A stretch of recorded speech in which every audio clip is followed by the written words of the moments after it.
Hello there guys, welcome to one of my live videos. And on this video this morning, I am going to be giving you an update on some more transfer rumours and gossip. As you are all aware of, it isn't long now until the January transfer window does open.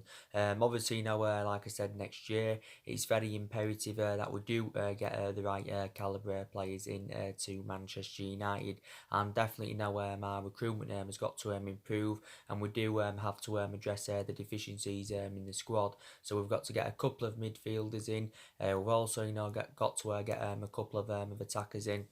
But I think we're orchestrating on spending a substantial amount next year on recruiting new players in to the football club. So I'm going to give you an update regarding ERlING Haaland. Now, obviously, I have been updating you about him on a regular basis. According to recent reports, he will be available for just £17 million in the January transfer window, because reportedly ERlING Haaland has got a 17 million release clause in his Red Bull Salzburg contract, and he's got a lot of clubs that are attracting their interest in ERlING Haaland. He said the other week up to 11 clubs instructed scouts to currently watch the player, because obviously this season he has been revelation for Red Bull Salzburg. He has scored 27 goals in 20 games in all competitions. I think 8 of his goals have come in the Champions League. But reports were stemming out from Germany saying that Borussia Dortmund are leading the race for him. Juventus have recently entered the race. I think Barcelona, Real Madrid, Man City, and there's so many other teams that are interested in. But I think it would be beneficial if Manchester United could recommend him in, because don't forget he has played under Ole Gunnar Solskjaer's guidance during his short period with Mould, and I think Solskjaer is keen on a reunion with the player. Now, like I said, he's only at the age of 19. He's primarily a striker, and I think he would be the right calibre player for Man United. Don't forget, it reported out, was it a couple of weeks ago now, that ERlING Haaland's father, Alf-Inge Haaland, had visited Manchester United's training ground. So obviously, that had fueled more speculation. But I think, we've actually not identified him as our number one priority target for January. Obviously, at the first, it did say it would cost us a substantial amount. It did say we may have to pay at least in the excess of around £60 million for him. But now, obviously, with this 17 million release clause, we could get him for a reasonable figure in that. And I did say anyway, overall, maybe it would be beneficial, if we was sensible over our recruitment, because obviously, in recent years, we've overpaid for players. Also a lot of money has been invested into the football club in all the managerial areas, since the Alex Ferguson era. But I'd love as to get ERlING Haaland in January. He's a player that can score goals. He's a player that can lead lines, and I would be excited about the prospect of him playing alongside the likes of Rashford, Daniel James, and Anthony Martial. So yeah, hopefully we can get a deal over the line for him in January. And I think he's actually my preference over Mario Mandzukic, because reports recently emerged out saying that now we've ended our interest in Mario Mandzukic. What I read the other week, because it said he was actually destined to join Man United and that. But our preference is ERlING Haaland. Want to give you some news as well regarding Jadon Sancho, and that I've also been updating you about him on a regular basis. Now, reportedly, Borussia Dortmund, according to recent reports, are determined to keep Jadon Sancho for the rest of this season. I think, Borussia Dortmund, from their perspective, they're aware that Jadon Sancho does want to leave, because he revealed this the other week, saying that he does want to leave next summer.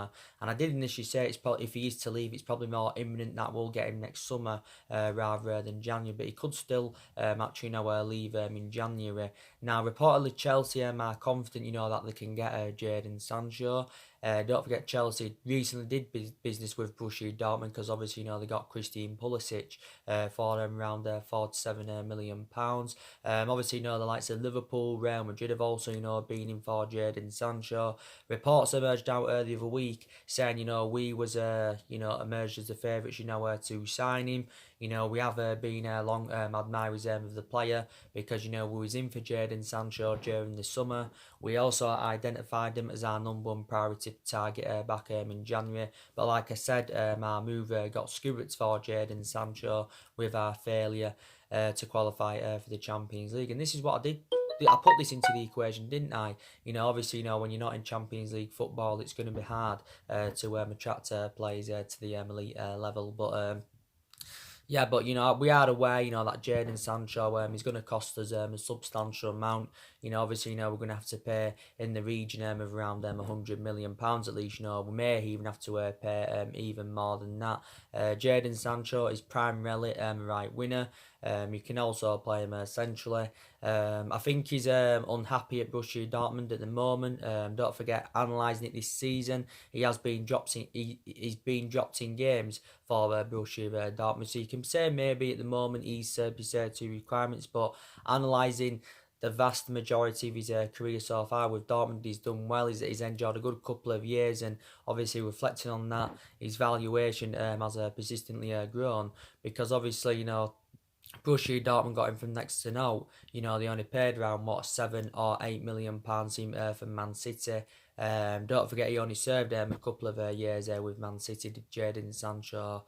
The main factor reason why I left is because he didn't get assured first team football, week in, week out. But I think definitely Jadon Sancho would be the right calibre player for Man United. And I think, we've identified him as our number one priority target in that. So yeah, like I said, we have got a lot of players on our agenda.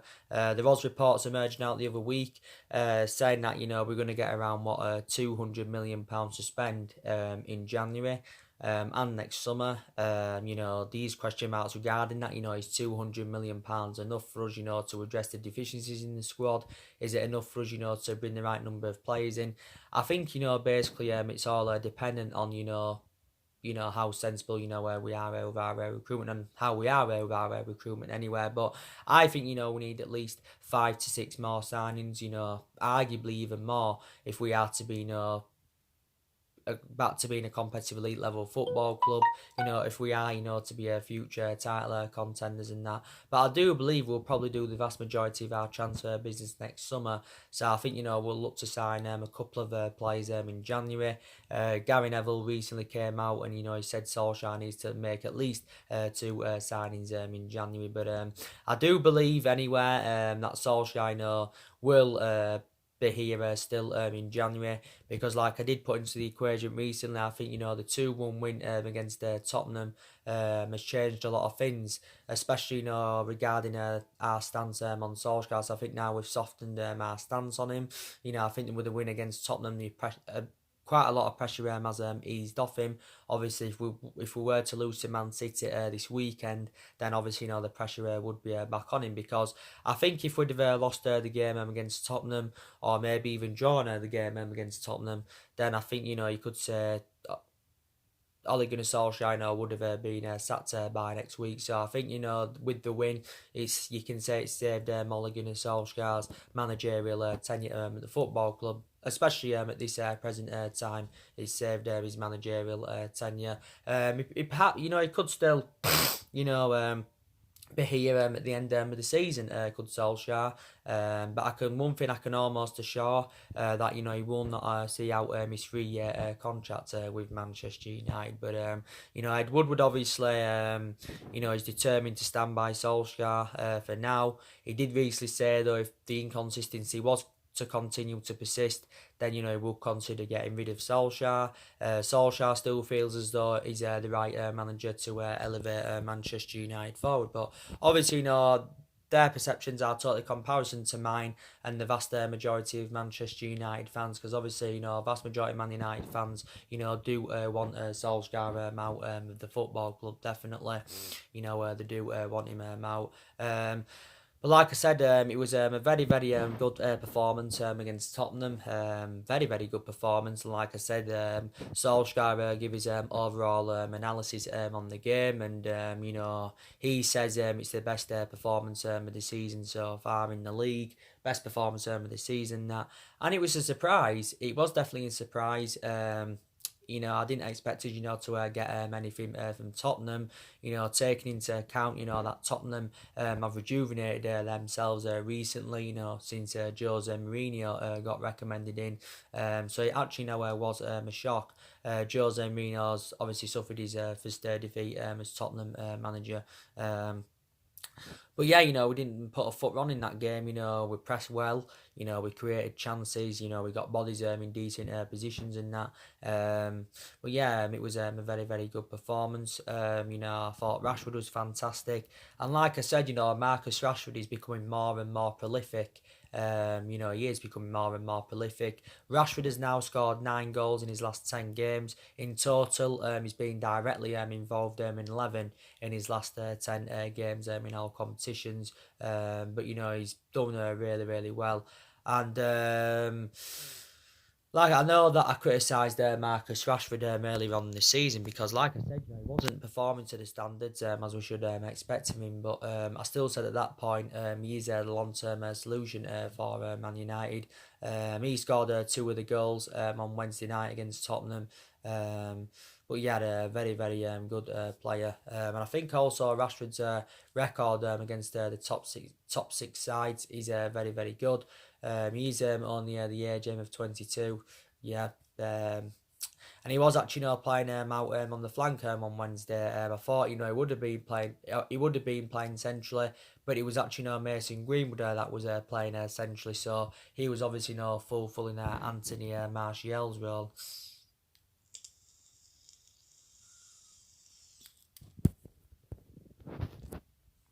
But like I said, Rashford is in absolute scintillating form. But in total, since he broke into the senior squad back in 2016, Rashford has scored 57 goals in 190 appearances for the football club. Solskjaer's obviously praised Rashford for his good performances. I think the return of McTominay was also very beneficial, because I think analysing him this season, he's done really, really well, and you've got to say McTominay has been a revelation in that midfield. But I've been very, very impressed there with McTominay. Like I said, the return of him was very beneficial. We know the difference he does make in that midfield because obviously, due to McTominay's absentee when he was absent. Obviously, we had to go over midfield of Andres Pereira and Fred, and we know obviously that didn't really work out. And obviously, you've got a lot of Manchester United fans that thinking that Fred's finished, and a lot of Man United fans believe that we do need to move him on because analysing Andres Pereira has had quite a lot of bad games this season. But yeah, so McTominay now is back, which is good because prior to the Tottenham game, he'd missed the last 3 games due to a current ankle injury. But the good news is now, obviously now he is back, is McTominay. But I think everyone put a shift in against Tottenham. I thought also Fred did really, really well. And I think, in some games this season, Fred and McTominay, have complemented each other, fantastically well. And I think, we need to give Fred more time at the football club, to be honest with you. He's only been here since the summer of 2018. I will agree on the aspect, that definitely Man United overpaid for him. We paid, around £50 million for him from Shakhtar Donetsk last summer. And I know he hasn't, replicated at Man United mainly what he did do at Shakhtar Donetsk, because analysing him at Shakhtar Donetsk, Fred, I thought, he was an exceptional player, but I would still give him more time at the club. To be fair, though, I think Fred has fulfilled Paul Pogba's position well, in that midfield. I was also very impressed with Lindelof on Wednesday evening. I thought he put a good defensive performance out. But yeah, so it was a massive win, and obviously, it's our 5th win of the Premier League season. Don't forget, obviously our league form has got to improve. Solskjaer is aware of that. Obviously, the win put us up to obviously, 6th in the Premier League. We've registered 21 points, from 15 games. We still do remain 8 points behind top four. Obviously, I won't fully disregard the top four, but I'm just very, very sceptical, that, we're going to get that top four, because I feel as though, we are too far behind, but we definitely, can't afford any more slip-ups. But I did say, didn't I, on my recent videos, I think, the only way we're going to get Champions League football secured for next season is if, we can progress in the Europa League. And the positive is that, we're already in to the knockout stages of the Europa League. We've still one game remaining. But I do believe anywhere, like I said to you, our expectations this season would have been to finish in that top four. I confirmed this with you guys at the start of the season, but I think our aspirations will be that top four in the next couple of seasons anyway, because obviously we're not good enough to win the league at the moment or even challenge for the league. And I think it's going to take it's a long process. Like I mentioned, it is a long process. A massive rebuild is needed at the football club, but you're still getting some people saying we should still give Solskjaer more time at the football club. We should still give him at least a couple more windows to see who else he can recommend in, because you can still quite frankly say Solskjaer is still in the process of rebuilding this Manchester United team, because take into account there's only 3 players there that are Ole Gunnar Solskjaer's, that I did recommend into the football club during the summer. And like I said, we spent nearly £150 million on Daniel James and Wan-Bissaka and on Harry Maguire. And like I said, they've all enjoyed fantastic starts to their Manchester United careers. And you can say they've been our best players, the signings that were recommended in, and they're not accountable for any of our bad results and performances this season, because I think they've done really, really well. So I credit Solskjaer, the 3 signings he did recommend in to the football club and that. Don't forget, Paul Scholes recently came out. He said Solskjaer shouldn't be sacked. He believes that Solskjaer needs around 3 to 4 more windows, to turn things around at Man United and that. But we don't only need to see more incomings. By the way, we also need to see more outgoings. So what I mean is, we do need to get rid of more players next year. Despite the fact that a lot of players have left since Ole Gunnar Solskjaer's arrival, and like I took into account, the vast majority of our players that left during the summer obviously now went to Italy. So obviously, Italy was a very popular destination for the vast majority of our players during the summer. But analysing it, I think we need to get rid of another 5 or 6 more players next year, definitely, because he's, without a shadow of a doubt, still more problematic players at the football club, definitely. Yeah.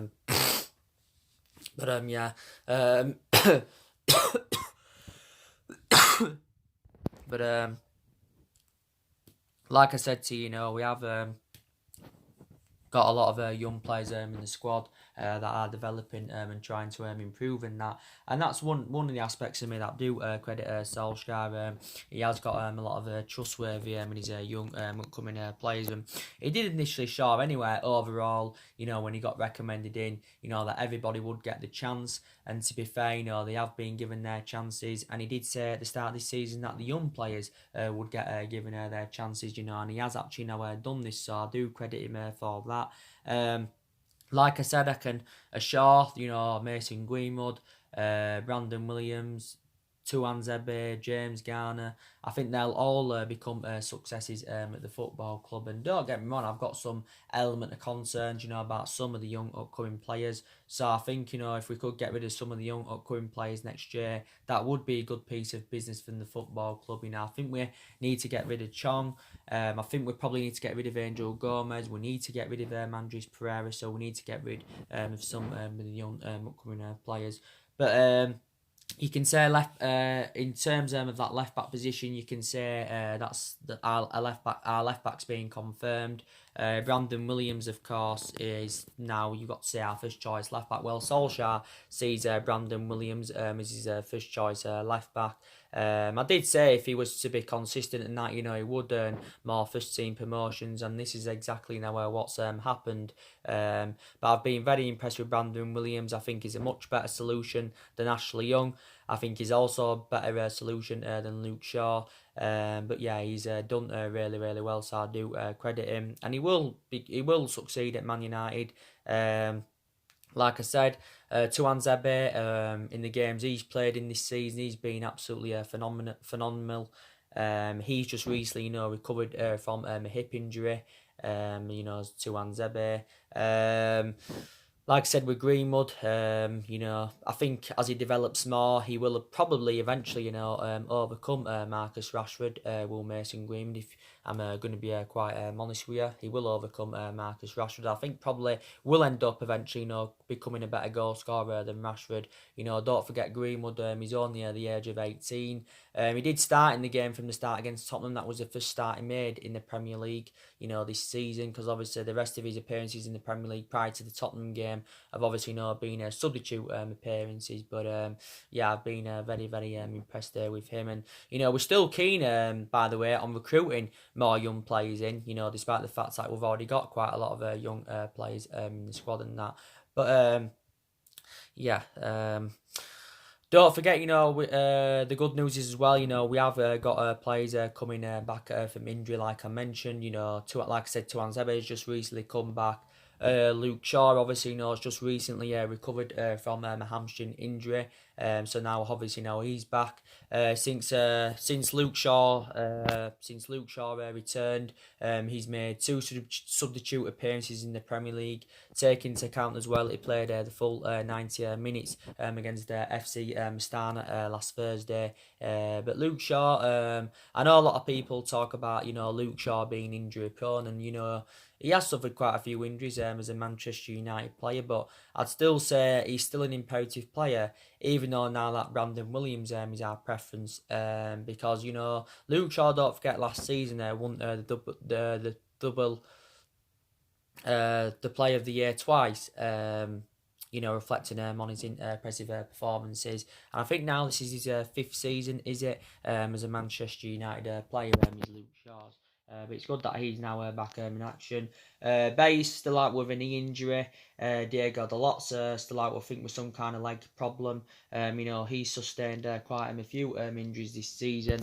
Fossil Mensah's still out, so too is Matic. But I think it's all confirmed that they're back in training, so they're all now close to regaining full fitness. As you all know, Paul Pogba, of course, is still out with injury. He's still out with injury, is Paul Pogba. He's had an ongoing ankle injury, is Paul Pogba, for a matter of months. He hasn't played since September. So the last league game Paul Pogba played was the 1-1 draw with Arsenal earlier on in the season. But you can say, that Pogba has been big miss in our midfield. Definitely, he's been big miss. I know there was reports emerging out last week. This was obviously prior to the Tottenham game, saying he could have been back for the game against Tottenham. But unfortunately, wasn't, and obviously, didn't get that reunion with Jose Mourinho. Like I said, I don't think he's going to be available to play against Man City there again. He could be, I'm not sure. I haven't watched Mulligan and Solskjaer's press conference. Like I said, building up to the Man City game. I am going to give my reaction to his press conference later on today. Or maybe sometime this morning. But Solskjaer, don't forget, recently, defended Paul Pogba's professionalism. And he did say, obviously, when he does return from injury, it will be like a new world-class signing. So, in that aspect, Solskjaer, knows how much an imperative player he is. I still believe, anyway, that Paul Pogba does want out of the football club, and I think his preference is move to Real Madrid. So, he has got the same preference now.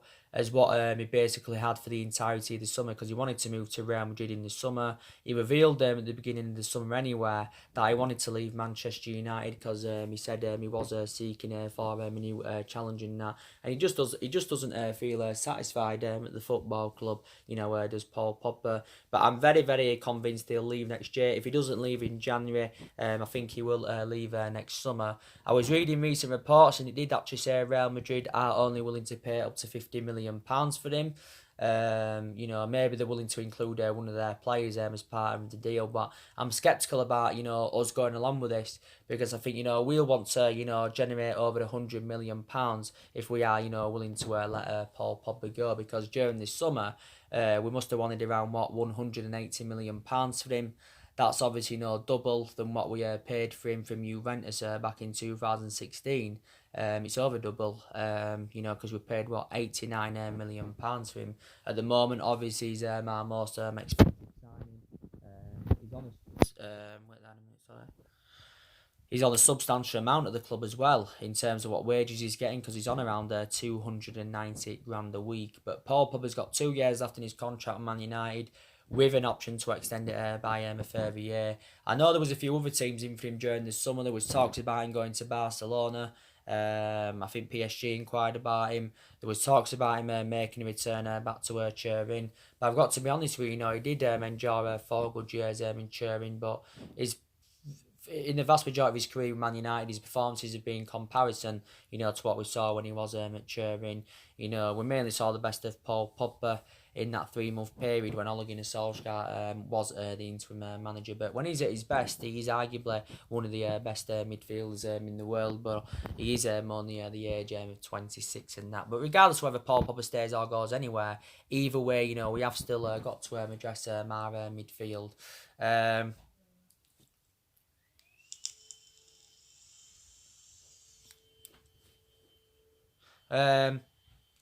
Obviously, I give you the news, didn't I, recently regarding Anthony Martial. Obviously, Solskjaer has confirmed that Martial will be out for a little while. He's confirmed the injury is slight, so I don't think, obviously, it's probably not too severe. But I think he's struggling to overcome a muscular problem with Martial. He initially sustained the injury in the 2-2 draw with Aston Villa last weekend. So obviously due to this injury, he had to miss the Spurs game on Wednesday night, did Anthony Martial. But he was initially, out with a hamstring problem early on in the season. So he had to miss a couple of months, due to a hamstring problem, that he initially had. And we are all aware, that Martial, does add more inspiration in that attacking third of the pitch. And I think it's, according to recent reports, he's a doubt for the City game on Saturday, is Anthony Martial. As you all know, it was his birthday yesterday, so now he's the age of 24. But Martial now is into his 5th season as a Manchester United player. And I think in the games he has played in this season, he's done really, really well. And I thought, I think he's replicating what he did in his debut season at the club. Don't forget, we did get Martial as a 19-year-old. Obviously, at that time, it was under the Louis van Gaal era, but he was definitely a revelation in his first season. But I like Anthony Martial a lot. I know in the vast majority of his career with Man United, he's obviously not operated out on the flank, because that's his predominant position. But obviously it got confirmed at the start of this season that he had been given that number 9 shirt at Anthony Martial. But I do think anyway, he's more effective in that central position. But when I watch Ole Gunnar Solskjaer's press conference, obviously he's going to provide us with some more team news, building up to the game and that. So yeah, we have still got quite a few injuries in that. Like I said, I think Jesse Lingard's also, rejuvenated himself recently. Don't forget, he was injured earlier on in the season, but recently I think he's done really, really well. And I know I've criticised him this season because the vast majority of his performances this season haven't been to the standards as we should expect from him. And put into the equation, reflecting on Jesse Lingard's status at the football club, and reflecting on, the amount of years being at Man United, I think, he should be, performing to the standards as we should expect from him. Jesse Lingard, don't forget, can play on number 10, he can play on the right. But we've got quite a few players that can operate at number 10. Lingard, Juan Mata, Andres Pereira. Some people think Mata plays better on the right. Some people think, Mata plays better in the number 10 and that. You know, people obviously have different perceptions on it, and that it's like with Daniel James. Do you think he's better on the left? Do you think he's better on the right?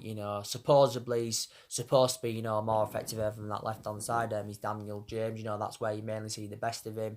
But we have also played him on the right quite a few times this season. But he has been absolutely fantastic. But yes, so like I give you a preview for the Manchester City game yesterday. Obviously, it's this Saturday, 5:30 kickoff at the Etihad Stadium. It's our 16th game of the Premier League season, and it's going to, obviously we are aware it's going to be a very, very difficult game against Man City. Obviously, I'm sceptical, that we're going to get anything from Man City. But I think if we can, go in there full of confidence, not get too overconfident, but if we can go in there with confidence, if we can, replicate a performance, that we did show on Wednesday night against Tottenham, then I think there's a chance, we could salvage something off Man City. Don't forget, because Man City, of course, are third in the Premier League. They're sitting 11 points. Behind Liverpool, and that's obviously they obviously have to win this game from their perspective. They've already lost their 3 games so far this season. Man City, they've lost obviously to Norwich early on this season. They lost to Wolves at home earlier on this season. They lost to Liverpool at Anfield not too long ago. They've drawn games as well. They drew with Newcastle. They drew with Newcastle. They did actually beat Burnley early on this week, so they did bounce back from that draw against Newcastle. But I'm very, very sceptical, that Man City are going to win the league this season. I don't think it's going to happen. I know they've won back-to-back titles, and Man City are obviously looking to win looking to win 3 titles on the trot. Don't forget the last team to do that was Man United back in 2007, 2008 and 2009. But I think City in total have won, is it 3 or 4 Premier Leagues? I think it's 4 Premier League, Manchester City have won. Don't forget, they're the only team to register 100 points in one Premier League season, like they did do a couple of years ago. They did win the English domestic treble last season, so in that aspect, they did make history. There again, we won the treble back in 1999, and that's obviously, one of our greatest achievements. But obviously, the treble was comparison, it wasn't the same treble, but they still won it last season and that. And like I said, Man City's home record, is actually very, very good, especially in recent seasons and that. So it's going to be a very, very difficult game. We did lose 3-1 last season. We lost at home 2-0 to them last season at Old Trafford. So last season, Man City did the double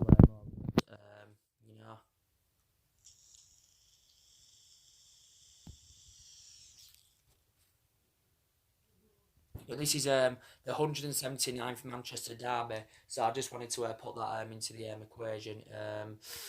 But like I said, City have got a lot of good players in their team. They've got the likes of Kevin De Bruyne, a fantastic midfielder. They've got Bernardo Silva, David Silva, who are good. They've also got Aguero, very, very good striker, very prolific. He has been out with a thigh injury.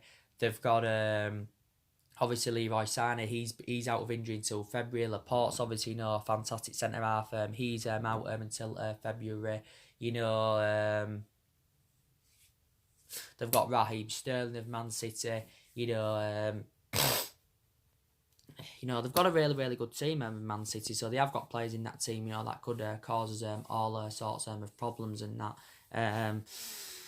But I think on the day, we can be good enough to beat Man City, definitely. And I think Pep Guardiola is a fantastic manager. Obviously, he's got a fantastic pedigree behind him.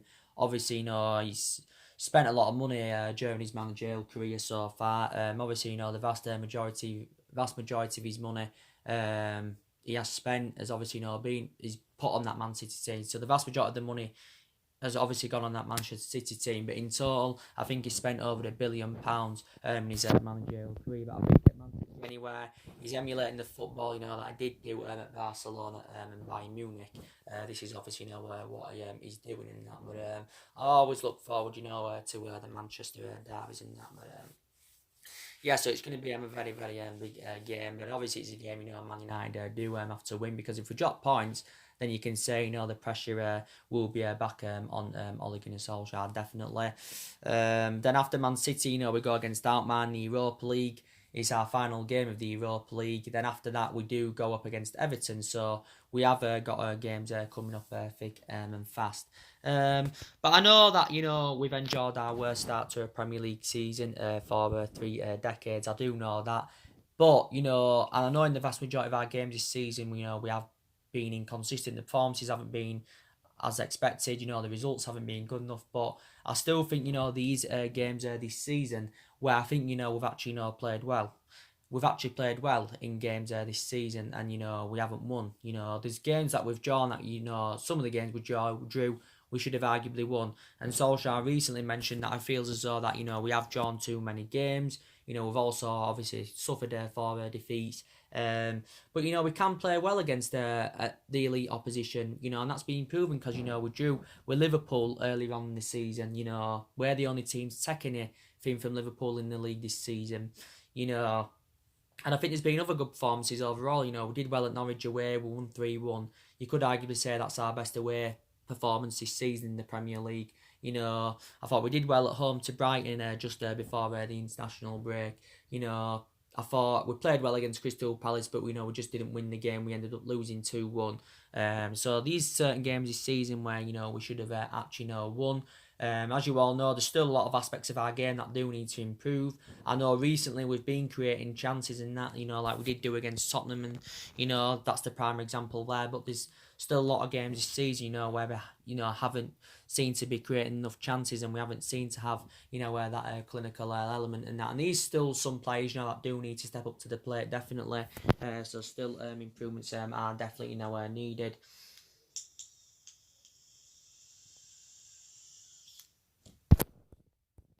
But I thought in the game against Sheffield United, we was very, very poor for 80 minutes. You can say we had a good 10-minute spell. But even though we was poor for 80 minutes, we should have won against Sheffield United because, we came back from 2-0 down. So we showed good determination to come back from, 2-0 down, to come back 3-2. But we conceded late on. So that was 2 points dropped there. We thought Astana, was a very, very poor performance. Villa was a very, very poor performance in that. But we've got to keep these good run of performances up now that we showed against Tottenham on Wednesday evening. Like I said though, Solskjaer has been at Man United now for nearly 12 months. He's nearly been here a year. Obviously he's been a permanent manager now for around 9 months, is it? Nearly 9 months, and obviously we do know he's enjoyed a difficult 9 months or so with Man United. Obviously, in comparison to his time when he first got recommended in, because he enjoyed a fantastic 3 months when he was the interim manager, and obviously then my perceptions were different regarding Solskjaer and that. But like I said, one good result or a couple of good results doesn't obviously change my perception on Solskjaer and that. And even though we did beat Tottenham, we beat an elite opposition, I still don't think he's the right manager for Man United. And even if we beat Man City, I still don't think he's the right manager for Man United and that. Like I said on my videos before, my perceptions would only change if we was to, go on a good run and until the end until March or until the end of the season. Then my perceptions, may start change regarding him. But we've had a couple of managers on our agenda anyway who could replace Solskjaer at the football club, like I mentioned. And that, there's still a possibility, that Mauricio Pochettino could come in, to replace Solskjaer. There's still talks about Allegri going on. Don't think Allegri, will come in. I think it's more imminent that he'll go to Arsenal over at Man United, if I'm going to be quite honest with you, definitely. But I think, we need to see a variety of changes at the football club. I think we need to get rid of our current board. We need to get rid of Ed Woodward, because Ed Woodward's been a liability for several years in that. Yeah, so like I said at the beginning of the video, next year it's very imperative that we do get the right calibre players into Man United. Anyway, guys, drop your comments, likes below on the channel. I will be doing my press conference reaction later on. If you do consider a subscribe, as always, and take care. God bless, and I'll see you all again very, very soon.